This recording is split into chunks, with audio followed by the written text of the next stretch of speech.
Hello ஒமைக்கிறானா? நான் தான் உங்க அண்ணா கொரோனா பேசுறேன். சொல்லுங்கண்ணே. அடுத்ததா எங்க போற? எல்லா ஏரியாவிலையும் பரப்பியாச்சு. தமிழ்நாட்டுக்கு போக போறேன். தமிழ்நாட்டு பக்கம் மட்டும் தலைய வைக்காத. நான் அவங்கள பயமுறுத்தலான்னு போனா அவங்க என்னையே பயமுறுத்துறாங்க. அவங்க நம்மளோட கொடிய வைரஸ். அதுக்காக தான் தம்பி வரான் 2024 மைக்கோ.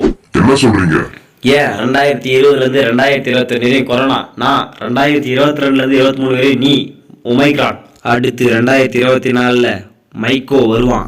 அவன் வந்தான்னா மக்களோட உயிரெல்லாம் நம்ம கையில. அப்பாவோட லட்சியத்தை நிறைவேற்றி 25 அப்பா அம்மா எல்லாரும் வருவாங்க. சர்வநாசம் நடக்கும். அப்பா பன்றி காய்ச்சல், அம்மா சிக்கன் குனியா, அக்கா கால்ரா, தங்கச்சி காசநோய், இப்படின்னு பல பேர் வருவோம். 25 மொத்தமா வைரஸ பாட்டில பாத்துருப்பீங்க, காத்துல பாத்துருப்பீங்க, உடம்புல பாத்துருக்கீங்களா? பாப்பீங்களா? உக்காந்து அடிச்சா 2 டன் வைரஸ், எழுந்தடிச்சா 3 டன் வைரஸா?